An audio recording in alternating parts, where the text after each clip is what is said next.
자, 우리 HLB 주주님들 반갑습니다. 시세가 그래도 좀 어느 정도 안정을 취하고 있기 때문에 여러분들 스트레스는 조금 덜 하실 거라고 생각이 듭니다. 어쨌든 HLB는 현재 시점에서부터 다가오는 일정과 이벤트를 어떤 식으로 어느 시점부터 반영해 나갈 것이냐, 그 시작점과 출발점이 언제냐, 시세가 단순하게 스물스물 오를 때 이거에 대해서 그렇게 신경을 크게 안 쓴단 말이에요. 근데 시세가 이만큼 올라간 걸 놓고 보면은, 예를 들어서 10월달에 FDA 재심사 일정 있잖아, 그것 때문에 미리 지금 땡겨서 올라온 거잖아 라고 또 평가를 하는 경우들이 있을 수 있어요. 그래서 지금은 시세가 약간 횡보를 하고 있지만 여기서 고개를 들기 시작하고 추세를 뭔가 좀 새롭게 상방으로 만들려고 한다, 그러면 여러분들 빨리 눈치를 좀 채시고서 뭔가에 손을 좀 쓰셔야 됩니다. 긍정적인 의견으로 손을 좀 쓰라는 거예요. 또 이런 분들이 있어요. 떨어지면 살 거예요 라고 말씀하시는 분들이 있는데, 물론 그 떨어지는 게 어떻게 떨어지느냐가 또 중요하겠죠. 악재가 떠서 떨어지는 거는 매수를 하면 안 되죠. 근데 최근처럼 이렇게 시장에 의한 영향으로 떨어지는 거는 매수를 해도 돼요. 근데 이게 저점인지 아닌지 우리가 솔직히 그 당일엔 알 수가 없어요. 저점이라는 거는 과거형입니다. 결국 지나고 나서 보니까 저점이고 바닥인 거지, 실시간으로 놓고 봤을 때는 이게 저점이고 바닥인지 절대 알 수가 없어요. 그리고 두 번째로는 우리 지난주 월요일에 있었던 사이드카 서킷 브레이커 시장 어마어마한 폭락이 나타났죠. 과연 그런 폭락장에 여러분들 매수할 수 있는 깡이 솔직히 말하면 얼마나 있을까요? 보통 대부분의 투자자들은 그런 하락장에 그렇게 덥석 내가 사고자 하는 거를 신나게 주워 담는 깡따구는 솔직히 말하면 10명 중에 1명 있을까 말까입니다. 결과론적으로 다 지나가고 나서 이야기를 하면 누가 못 사요. 근데 실시간으로 그 하락을 두드려 맞고 있는 상황에서는 그거 생각보다 손이 잘 안 갑니다. 그쵸? 우리 솔직해져 보자고요. 자, 어쨌든 무조건 하락하면 사야지라는 생각은 오히려 좀 버리셔야 돼요. HLB가 지금 현재 이런 시세를 자연스럽게 그려가다가 여기서 이제 슬금슬금 고개를 들잖아요. 그러면 이제 10월 달에 일정을 앞두고서 말씀드린 바와 같이 하나씩 반영을 해나가는 과정이에요. 그러니까는 얘가 이제 별다른 조정 없이 바로 그냥 출발을 하는구나, 이제 페달을 굴리기 시작을 한 거죠. 그러면 그걸 빠르게 인지하고서 한 발이라도 하루라도 더 빨리 매수를 하는 사람이 조금이라도 싸게 사는 거예요. 그렇게 상승 추세가 시작될 때는 올라가는구나, 눌리면 사야지 의미 없어요. 아니, 여기서 출발을 해서 여기 시작하자마자 바로 사면 되는데 어차피 가다가 눌리면은 그 가격인데 그 가격이 그 가격이에요. 그러니까는 올라가기 시작을 한다 라고 했을 때는 여러분들 어차피 시기상 지금 10월 달의 일정을 슬슬 이제 선반영하기 시작할 타이밍이 다가오고 있습니다. 아마 제가 봤을 때는 9월에 딱 진입을 하기 시작을 하면은 어느 정도의 시세가 형성이 되어 있을 것 같아요. 그래서 8월 달에 시장에 대한 별다른 이슈나 특별한 이슈가 없다면 슬금슬금 이제 고개를 들기 시작할 것 같아요. 근데 물론 이번 주에 미국과 중국 좀 중요한 경제 지표 발표들이 있습니다. 경제 지표 발표들, 이런 걸로 인해서 시장의 변동성이 또 한번 크게 나타날 수 있고요. 그 다음에 잭슨홀 미팅도 있고 엔비디아 2분기 실적 발표도 있습니다. 이렇게 외부적인 영향들로 인해서 시장 지수 자체가 급등락을 반복하면서 변동성을 나타내면 그 흐름들 때문에 HLB도 일시적으로 흔들릴 수 있겠죠. 당연한 거잖아요. 이거는 HLB뿐만 아니라 모든 주식이 외부적인 영향으로 등락을 나타낼 수 있기 때문에 그런 등락을 활용해서 오히려 저가 매수하려면 할 수는 있어요.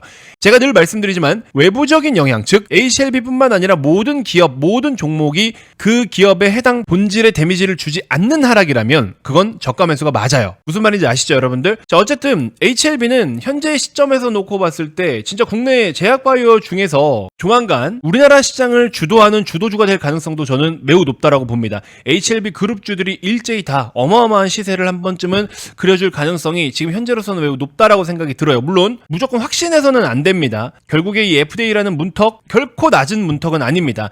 하지만 그나마 좀 다행스러운 거는 항서제약의 캄렐리주맙과 병용 임상인 거잖아요. 제가 예전에도 말씀을 드렸지만 항서제약은 미국 FDA를 17번이나 통과한 글로벌 빅파마 기업입니다. 그리고 이미 캄렐리주맙은 중국에서만 연매출을 1조 원대에 만들어내고 있는 약품이고요. 그래서 이러한 약물과 함께 HLB의 리보세라닙이 병용 임상을 해서 간암 환자에 대한 데이터, 생존 기간까지도 새로운 압도적인 데이터를 이번에 보여줬기 때문에, 그래서 아스코에서도 정말 많은 의학 전문가들이 와서 부스에 와가지고 HLB를 극찬을 하고 갔고요.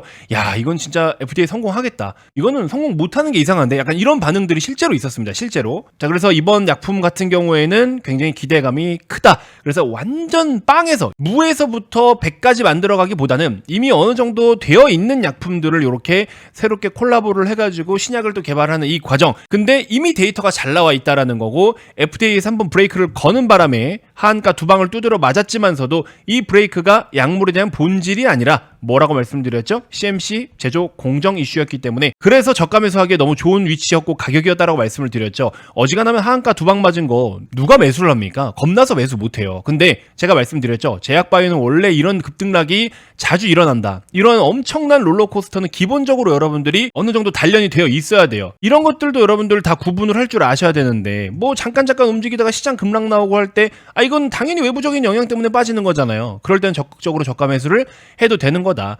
아무튼 그렇습니다. 제가 봤을 때는 위든 아래든 8월 달이 여러분들이 비중을 조금 더 실을 수 있는 좋은 기회가 되지 않을까 그런 생각이 들어요. 근데 그런 말씀을 좀 드리고 싶어요. 혹시나 물려있는 분들은 한 푼이라도 더 저렴한 가격에 사겠다고 떨어지면 사야지 하고 기다리시는 분들이 있는데 우리 이렇게 한번 생각을 해보자고요.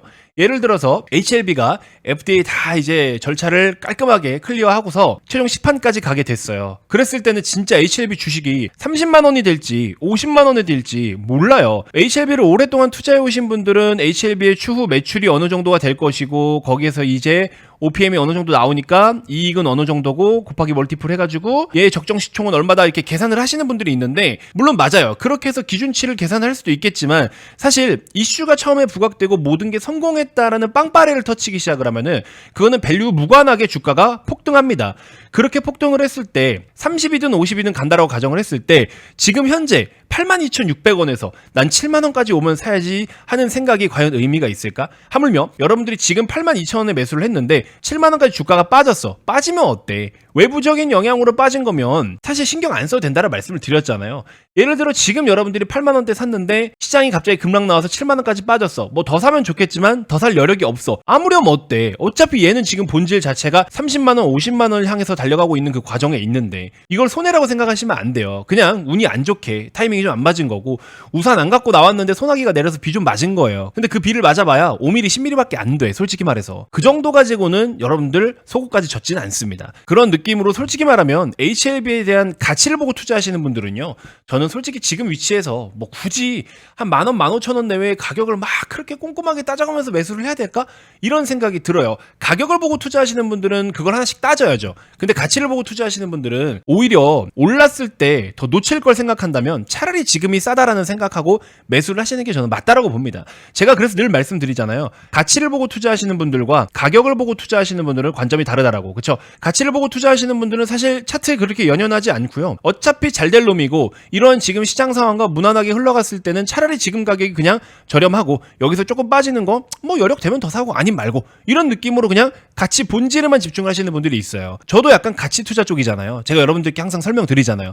여기서 뭐 차트에 선 긋고 그런 말씀 안 드리잖아요. 그쵸? 근데 이제 가격을 보고 투자하시는 분들, 가격에 집착하시는 분들은 제가 어떻게 뭐라고 디테일하게 설명드리기는 어려워요. 근데 그분들은 그냥 결국에 뭐 잘 잡았으면 나이스, 못 잡았으면 아유 이거거든요. 근데 이거를 제가 어떻게 맞춰드릴 수는 없어요. 근데 HLB가 지금 뭐 거래가 이빠이 실려서 단타 관점으로 움직인다. 그러면은 HLB의 가격적인 전략을 저는 맞춰드릴 수 있을 것 같긴 한데 저는 지금 가치에 대한 관점을 보고 있기 때문에 여기서 막 1, 2만 원 가지고 여러분들 막 어떻게 어디서 잡으세요? 막 글쎄요. 이거는 너무 불확실한 요인들이 많다. 이렇게 말씀드릴 수 있을 것 같아요. 중요한 거는 본질 자체와 그리고 앞으로 앞두고 있는 여러 가지 모멘텀들. 제가 투자 전략서를 통해서 여러분들께 설명을 다 드렸었잖아요. 어쨌든 지금 요거 하반기 중에 금리 인하에 대한 기대감 유효하죠. 여전히 유효한 상황이고 하반기 중에 CRL 응답과 FDA 재심사 요청에 대한 기대감 이제 요게 10월달 정도 예상이 되는 거고 연말 연초에 JP모건 헬스케어 컨퍼런스 계절적인 사이클 기대 이제 12월부터 반영되기 시작을 할 거고 내년 상반기 중에 FDA 재심사 결과 기대 요거 10월달 거 나오고 나서 또 어떤 뭔가의 일정이 공개가 되겠죠.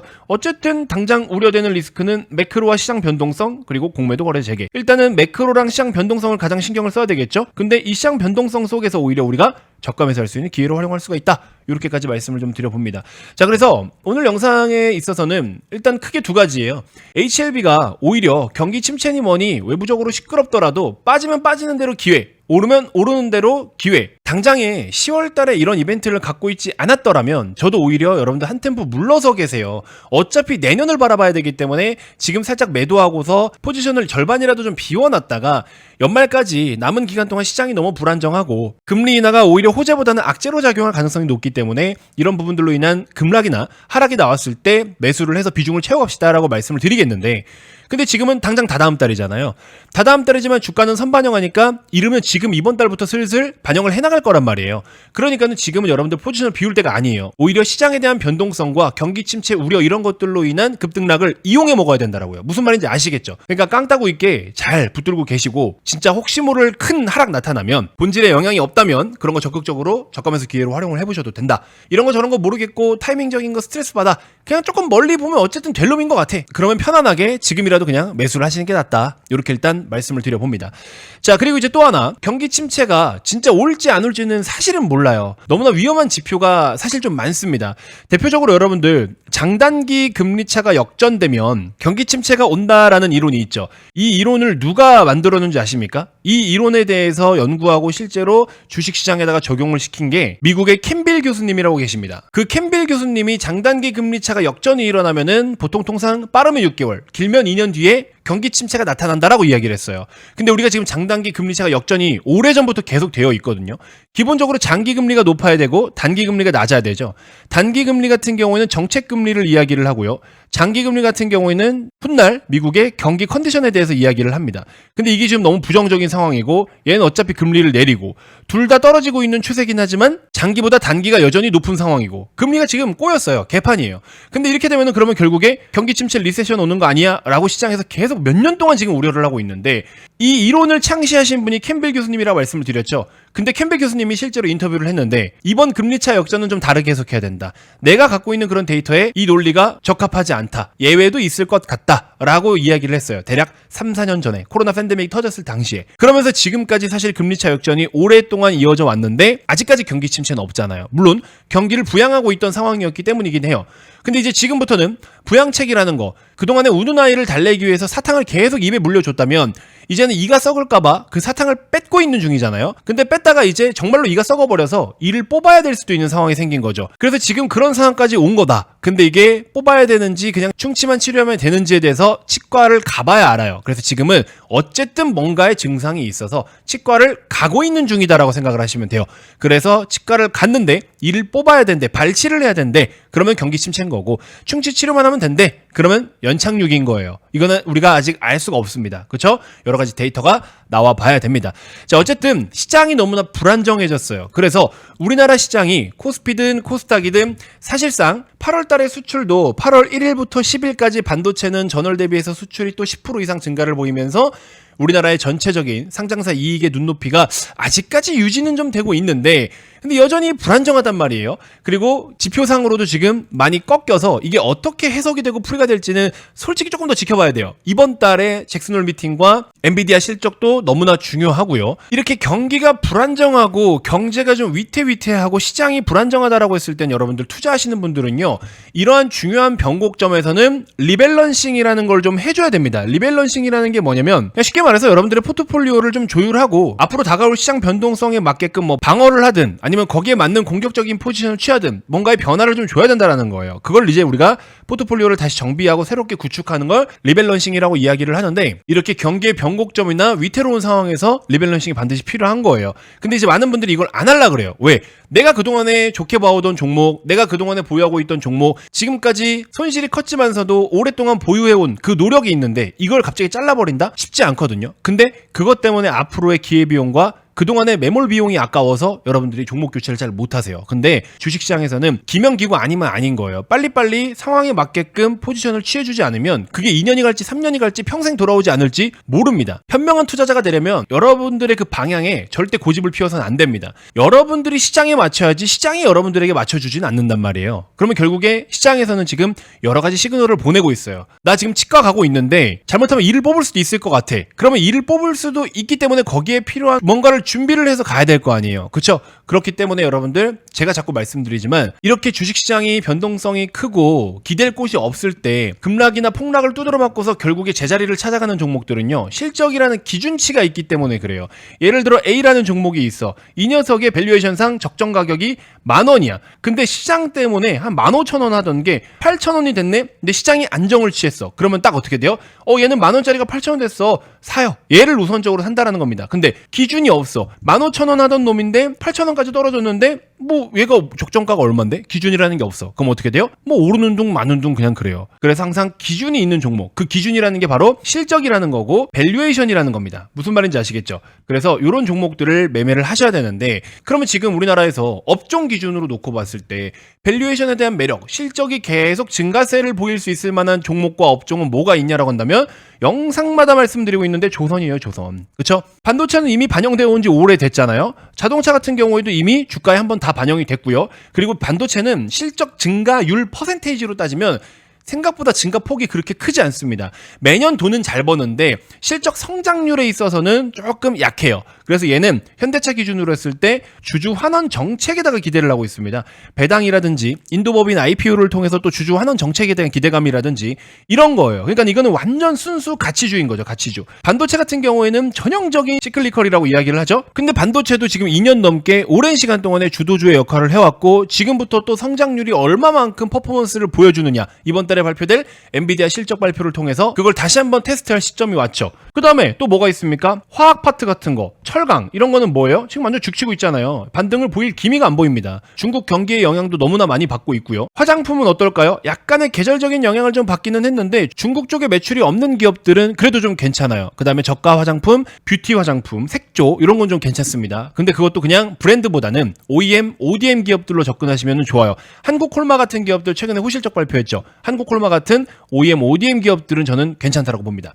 음식료 같은 경우에는 잠깐 또 유행이 꺾였죠. 오르락 내리락 반복은 하고 있는데 살짝 좀 아쉽습니다. 2차전지 같은 경우에는 어때요? 종목마다 차이가 있는데 업황 자체나 섹터 자체는 굉장히 부진합니다. 제가 이 영상 바로 앞전에 포스코홀딩스 영상에서 캐즘에 대한 설명을 싹 다 해드렸어요. 그래서 2차전지도 지금 투자하기에는 조금 메리트가 없어. 은행주는 어때요? 금리 인하 시기에 은행주, 금융주를 누가 투자해요? 안 하잖아요. 그쵸? 얘네도 지금은 매력이 없어. 방산 어때요? 그나마 방산도 경기 방어주 성향도 있고 나쁘지는 않아요. 근데 그동안에 수주도 계속 막 대규모로 수주원대로 들어오고 돈을 많이 벌고 있어요. 잘 벌고 있습니다. 전쟁도 여기저기 많이 나고 있고, 근데 마찬가지로 이미 상당 부분 반영이 되어 왔어요. 그러면 지금 앞으로 주가가 올라갈 거에 대해서 우리가 한번 계산을 해보자면은 조선만한 게 없어요. 지금 솔직히 맞잖아요. 그냥 제 눈에 조선이 좋아 보여서 그런 게 아니고 최근 실적 발표 기준으로 했을 때 업종별로 컨센서스 대비 실적치거든요. 조선이 압도적으로 높습니다. 반도체보다 더 높아요. 그렇죠? 조선이 1등입니다. 근데 이게 지금 실적이 이제 시작이다라는 거예요. 제가 이 그래프를 자주 보여드렸죠. 여기 보시면 과거 호황 시절이고, 그 다음에 적자를 보면서 불황을 맞고, 여기 구조조정 맞고, 이제 영업이익이 올라오고 있잖아요. 이제 올라오고 있잖아요. 그쵸? 그래서 지금 이제 호황기에 접어들었다고. 사이클의 아직도 초반이라고요. 좀 전에 이 그래프를 보여드린 것처럼 1분기 같은 경우에는 조선의 대형업체들이 굉장히 호실적을 많이 보여줬어요. 이 랠리가 최근 2분기까지 이어지면서 업계 최고의 서프라이즈율을 이렇게 보여줬습니다. 그렇기 때문에 주가도 52주 신고가를 막 줄줄이 보여줬었고요. 결국에 이 수주라는 것이 숫자, 실적으로 증명이 되는 그 시점이 온 거잖아요. 21년 초기에도 조선주들의 움직임들이 조금씩 좋았었어요. 근데 이때는 뭐 때문에 움직였냐? 수주가 계속 물밀듯이 들어오니까 수주의 영향으로 인해서 큰 반등이 보였었는데, 아니 근데 수주가 이렇게나 많이 들어오는데 실적은 언제 좋아지나요에 대한 답변을 해주고 있는 게 바로 지금이다라는 겁니다. 그동안의 수주를 이빠이 땡겨서 받아놓은 거를 지금 이제 실적으로 반영을 하고 있다라는 겁니다. 제가 왜 자꾸 시작이라는 단어를 꺼내서 이야기를 하느냐? 여러분들 조선업 수주, 특히 지금 현재는요 3.5년치의 도크, 3년 반치의 도크가 꽉 차 있어요. 풀로 다 들어 차 있다라고 제가 영상마다 말씀을 드렸었죠. 지금 2024년이죠.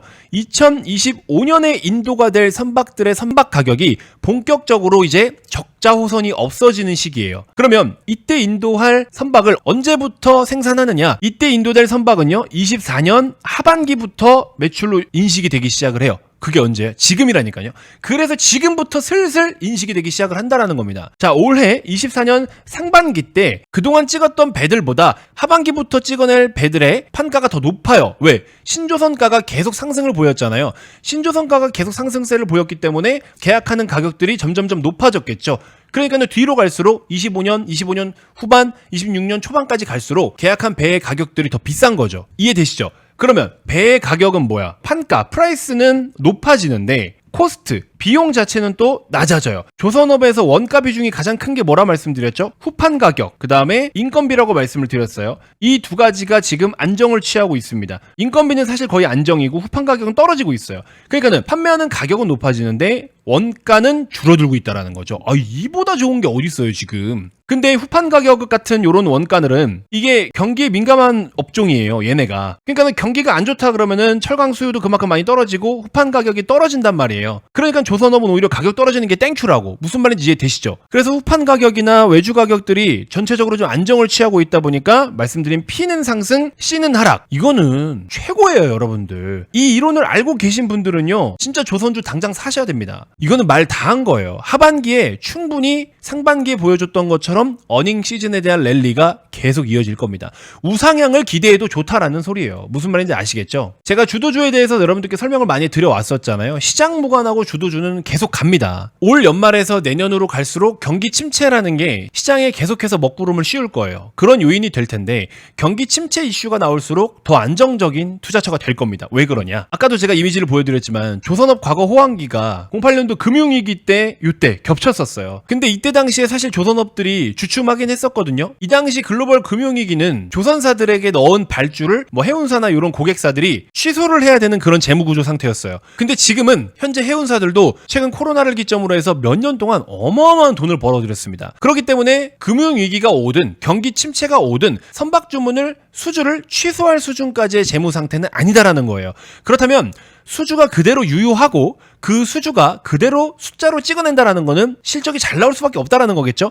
그러니까 오히려 미국의 빅테크 기업들이나 우리나라 반도체 기업들이나 이런 기업들이 큰 하락이 나타나고 실제로 경기 침체에 직행하더라도 조선주는 펀더멘털이 양호할 거다라는 거죠. 그러니까 안정적인 실적이 계속될 것이고 이로 인해서 시장에서 야 우리 도망쳐야 돼 라고 하면은 조선 쪽으로 도망칠 가능성이 높다라는 겁니다. 어차피 주식시장에서 100% 돈을 다 빼지는 못하니까 어딘가 도망을 쳐야 된다면 조선주로 도망칠 가능성이 높다라는 겁니다. 자, 그래서 대형주를 선호하시는 분들은 HD 한국조선해양이나 HD 현대중공업 이런 종목들 좋아요. HD 현대그룹주들 대형주들 여전히 메인으로 보시면 좋을 것 같고 삼성중공업도 여전히 좋긴 좋습니다. 기자재나 엔진 쪽도 보시면 되는데 하나엔진 같은 경우에는 최근에 실적이 조금 부진했어요. 그래서 얘는 좀 별도로 살펴보셔야 될 것 같고 STX 중공업도 이슈가 있었는데 아직까지 크게 부각되고 있지는 않은 상황. 그래서 오히려 엔진 쪽은 살짝 애매한데 피팅 쪽은 성광밴드나 태광 같은 거 보시면 돼요. 태광은 2분기에 실적이 살짝 안 좋긴 했지만 사실 아직까지는 이 조선업의 호황에 대한 물량들이 본격적으로 넘어온 상황은 아니에요. 그래서 2분기의 실적 가지고 얘 이제 꺾였다 안 된다 이거를 논할 수 있는 수준은 아닙니다. 여전히 성광밴드와 함께 매력은 높아요. 근데 조선업으로 들어가는 밸브의 비중이 얘네들이 운영하고 있는 사업의 전체 매출에서 압도적인 비중까지는 아닙니다. 별의 별군데 다 들어가니까 어쨌든 그거 감안해서 보시면 될 것 같고요. 자, 그래서 저는 조선업과 피팅 밸브는 무조건 보유를 해야 된다. 근데 이제 중요한 건 여러분들 가격적인 전략이죠. 지금 덥석 사세요라고 하면은 누구는 잘 산 것 같기도 하지만 여기서 주가가 조금 더 빠진다면은 잘못 샀나요? 물렸나요? 혹은 지금 이렇게 좀 많이 올라와 있는 것 같으니까 무섭고 두렵다라고 또 이야기하시는 분들이 있는데 여러분들이 그만큼 공부를 더 하셔야 되는 겁니다. 제가 주도주에 대한 상승 기간부터 해서 설명 다 드렸었잖아요. 그쵸? 주도주라는 게 보통 한번 형성되면은 못해도 500~600일 정도의 상승은 나오는데 가장 많은 상승이 930일 정도였다. 근데 지금 조선업은 100일도 상승이 안 나왔다. 여기도 여기 그쵸? 아직 여기에요. 그래프에 없습니다.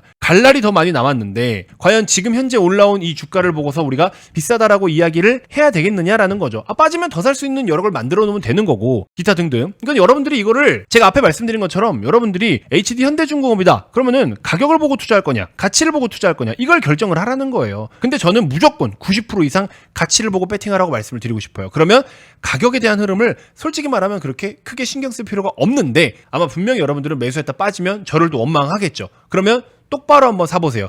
똑바로 사실 분들, 제가 지금까지 1, 20분 동안 떠들면서 HLB와 조선업을 왜 보유해야 되는지에 대해서 정확하게 설명을 드렸잖아요. 시장 폭락 오기 전에 이거 8월달 안에 세팅 제대로 안 해놓으면 여러분들 진짜 계좌 크게 작살날 수도 있어요. 그러니까 그 전에 뭔가 세팅해둘 걸 해두고 하면 상대적으로 덜 깨집니다. 그리고 반등 나올 때 더 빨리 반등 나옵니다. 그래서 저는 8월 중에 여러분들이 꼭 세팅을 좀 해보셨으면 좋겠어요. 그래서 HLB는 제가 뭐 지금 당장에 뭔가의 투자 전략을 제시해드릴 부분들은 솔직히 말하면 없어요. 말씀드렸다시피 혹시나 외부적인 영향으로 주가가 조금 등락을 나타내면 본질에 영향이 없으면 그냥 매수하시면 되고, 마찬가지로 HLB도 가격보다는 가치를 보고 투자하실 거면은 지금 시세 매수해도 사실 상관없어요. 조선도 마찬가지고요. 얘네들도. 근데 그럼에도 불구하고 나는 한 푼이라도 조금 더 디테일하게 좀 단가를 잡아보고 싶고, 제대로 한번 나 보유해서 진짜 김 대표 말처럼 HLB랑 조선의 콜라보로 그 어려운 시장이 오더라도 한번 잘 극복해가지고 멋있는 계좌 한번 만들어보고 싶다. 나도 우리 가족들에게 주식 투자자로서 떳떳한 계좌를 한번 보여줘보고 싶다 하시는 분들은요, 저에게 연락을 주십시오. 자, 여러분들 되게 웃긴 게, 제가 구독자 10,000명 될 때까지 여러분들께 이렇게 뭐 무료로 추천주를 드리거나 다양한 정보들을 드리거나 이렇게 열심히 봉사한다라고 말씀을 드렸는데, 이상하게 9,000명 넘어서부터는 구독자 증가 폭이 조금 더뎌요. 일부러 안 누르시는 건가? 제가 정보를 그래도 여러분들께 꼬박꼬박 잘 챙겨드리고 있는데 이거를 더 받아보시려고 구독을 안 누르는 건가? 라는 생각도 들거든요. 여러분들 그러면 안 됩니다. 구독 눌러주세요. 10,000명 넘어도 물론 여러분들께 해드릴 건 다 해드리긴 해드리는데, 구독 좀 한번 눌러주세요. 여러분들 한번 눌러주시고, 어쨌든 여러분들께 약속을 드린 거기 때문에 조선주도 제대로 한번 가격적인 측면, 대응 전략에 대한 부분들을 제가 디테일하게 정리를 해서 영상으로 드릴 테니까 진짜 한번 매수해보세요. 제가 뭐 잡주를 여러분들께 소개해드리는 거 아니잖아요. 여러분들께 뭐 미공개 정보입니다, 이거 무슨 작전주입니다, 세력주입니다, 이런 말 안 하잖아요. 제가 한마디도 그런 말 해본 적 없잖아요. 그쵸? 건강한 종목으로 건전하게 투자를 해도, 정직하게 투자를 해도 돈 다 벌어요. 오히려 더 많이 벌어요. 아시겠죠? 이게 잡주입니까? 시가총액 30위 안에 들어가는 시총 14조짜리가 잡주예요? 아니잖아요. 여러분들하고 저하고 쇼를 해서 결집을 해가지고 이거를 수급을 흔들어 보려고 해도 호가 한두 개도 못 흔들어요, 여러분들. 그러니까는 건전한 투자를 하시면, 그냥 건강한 기업에 배팅하면 돈 다 벌어요. 어렵게 생각하지 말고, 이상한 뭐 여러분들에게 현혹되는 그런 뭐 달콤한 말들이 있죠. 원래 달달한 거는 몸에 안 좋고 쓴 거는 몸에 좋은 거잖아요. 근데 이건 솔직히 쓰지도 않아. 단데 몸에 좋은 거란 말이야. 무슨 느낌인지 아시죠, 여러분들? 그래서 조선주 한번 꼭 편입을 해보세요. 진짜 여러분들 다 같이 좀 행복해보고 싶어요. 그동안에 무료 추천주를 많이 드렸지만 뭐 물린 것만 가지고 저한테 뭐 네가 사서 어쨌니 이랬는데, 조선만큼은 그럴 종목이 아니거든요. 그래서 다 같이 조선으로 돈 벌어서 다 같이 우리 한번 진짜 댓글창이나 나중에 뭐 커뮤니티 댓글에 여러분들 한번 난리 부르스를 쳐봤으면 좋겠어요. 진짜 김 대표 믿고 내가 이렇게 샀는데 조선으로 S클래스 한 대 뽑았어요. 조선으로 차 바꿨어요. 조선으로 우리 이번에 가족들 다 같이 인스파이어 최고급 럭셔리 룸에서 하룻밤 다 묵었습니다.